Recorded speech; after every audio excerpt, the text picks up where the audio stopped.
ఢిల్లీకి రాజైనా తల్లికి కొడుకే అని అంటారు. అట్లనే కేసీఆర్ రాష్ట్రానికి 2 సార్లు సీఎం అయినా గాని ఓ బిడ్డకు తండ్రే కదా.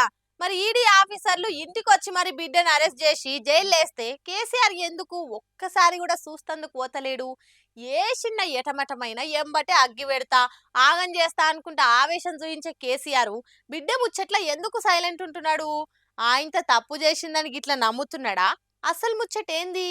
ఢిల్లీ లిక్కర్ స్కామ్ కేసులో కవిత అరెస్ట్ అయి నెల రోజులాయే. కానీ ఇప్పటిదాకా ఒక్కటంటే ఒక్కసారి కూడా కేసీఆర్ పోయి బిడ్డ కవితను కలిసి రాకపోయే వరకలా పాలిటిక్స్ లో ఏదో ఉడుకుడుకు టాపిక్ అయిపోయింది. ఇప్పుడు ఎంపీ ఎలక్షన్లు దగ్గర పడుతుండే, ఎమ్మెల్యే ఎలక్షన్లలో బొక్క బొర్ల పడ్డ పార్టీని పైకి లేపుతందుకు, పబ్లిక్ ల పతార వెంచుకునేందుకు, కారు జోరు మళ్ళా ఎక్కువైతట్టు చేస్తేందుకు కేసీఆర్ తీరిక లేకుండా తిప్పలు పడతానే ఉన్నాడు. ఇటువంటి టైంలో క్యాడర్ కోసం కష్టపడే లీడర్ గానే ఎక్కువ నజర్లు పడాలి గానీ బిడ్డ కోసం ఆరాట పడే తండ్రిగా కానరావద్దన్నది ఆలోచన కావచ్చు. మీదికెళ్ళి ఈడీ సిబిఐ వాదనలు అన్ని కోర్టు రిమాండ్ పెంచుతున్నది. నేను తప్పు చేయలే అనుకుంటా కవిత బెయిల్ దరఖాస్తు చేసుకున్న ప్రతిసారి కోర్టు కొట్టేవాటి. ఎంత ఇది బీజేపీ పెట్టించిన అక్రమ కేసు అని కవిత చెప్పుకొచ్చినా గానీ ఇంకో దిక్కు అడిగిన ప్రశ్నలకు సరిగ్గా జవాబు చెప్తలేదు, నీళ్లు నవ్వులుతుంది అని ఆఫీసర్లు బయటికే బరాబర్ చెప్తున్నారు. ఇవన్నీ చూసే కేసీఆర్ పోతలేడు, అసలుకైతే కవిత తప్పు చేసిందని నమ్ముతున్నాడు కాబట్టే పోతలేడు అని అవతల పార్టీలు అల్కగా మాటలనే కాడికొచ్చే కథ. ఇప్పుడు అన్న కేటీఆర్ పోయి కలిసి చెల్లె కవితకు ధైర్యం చెప్పి అక్కడ లాయర్లతో మాట్లాడి అన్ని తీర్ల తిప్పలు పడతానే ఉండే. కేసీఆర్ కూడా ఎన్కుడు చేయవలసిన ఆలోచనలు వేసే ప్లాన్లు వేస్తుండొచ్చు, కానీ ఓసారి అట్లా పోయి కలిసి వస్తే అది వేరే ఉంటది కదా.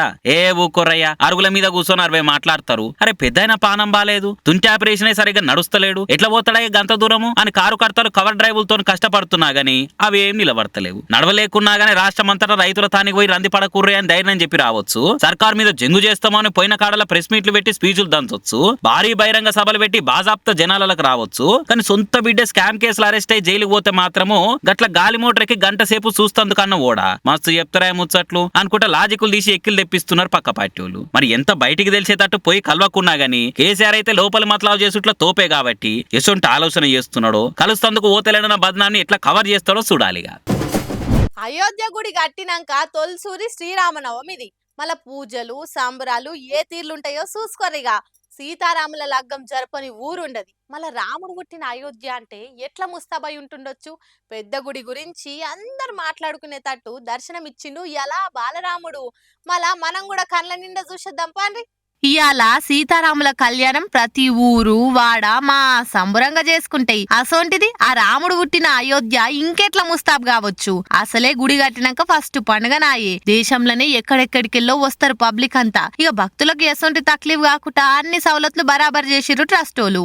ఎండల కాగం కాకుండా గుడి చుట్టూ కార్పెట్లు కట్టి ఇంకో దిక్కు గుడి మొత్తంను పూలతోని ముస్తాబ్ చేసి అందంగా తీర్చిదిద్దిర్రు. అయితే ఇవాళ అస్సలు ముచ్చట ఏందంటే రాముని నొసల మీద వచ్చిన సూర్య తిలకం గురించి అందరూ మాట్లాడుకోవట్టిర్రు. అసలు ఈ సూర్య తిలకం ఎట్లొస్తుందో తెలియక భక్తులంతా కన్నార్పకుట ఇలా బాలరామునికి దిష్టి దాకేటట్టే చూసిర్రు. ఇప్పుడు అయోధ్య రాముని గుడి 3 అంతస్తులల్లా ఫస్ట్ అంతస్తు పనే ఓడిసి ఇంకా కడమ 2 అంతస్తుల పని నడుస్తూనే ఉన్నది. ఈ సూర్య తిలకం కోసం 3వ అంతస్తుల బయటి దేశంలో నుంచి తెప్పించిన అద్దాలను వేర్చిర్రు. అప్పుడు ఆ సూర్య కిరణాలు అండ్లబడి 2వ అంతస్తు నుంచి గ్రౌండ్ ఫ్లోర్ ల గర్భగుడిలున్న బాలకరామ్ విగ్రహం నొసల మీద పడి సూర్య తిలకం వచ్చిందన్నట్టు. మళ్ళా ఇది ఎట్లా పడితే అట్లా కాదు, ఆ సూర్యుని రాక కిరణాలు ఇవన్నీ లెక్కగట్టే అద్దాలను కరెక్ట్ గా మర్చిర్రు. 58 మిల్లీమీటర్ల పొడవు 3 నుంచి 4 నిమిషాల సేపు సూర్య తిలకం ఎలా దర్శనం ఇచ్చింది అంటే ప్రతి సంవత్సరం శ్రీరామనవమి రోజు మనం ఈ అద్భుతం చూస్తాం. ఇక ఈ దర్శనం మళ్ళా కావాలంటే మళ్ళొచ్చే శ్రీరామనవమి దాకా ఎదురు చూడాలిగా.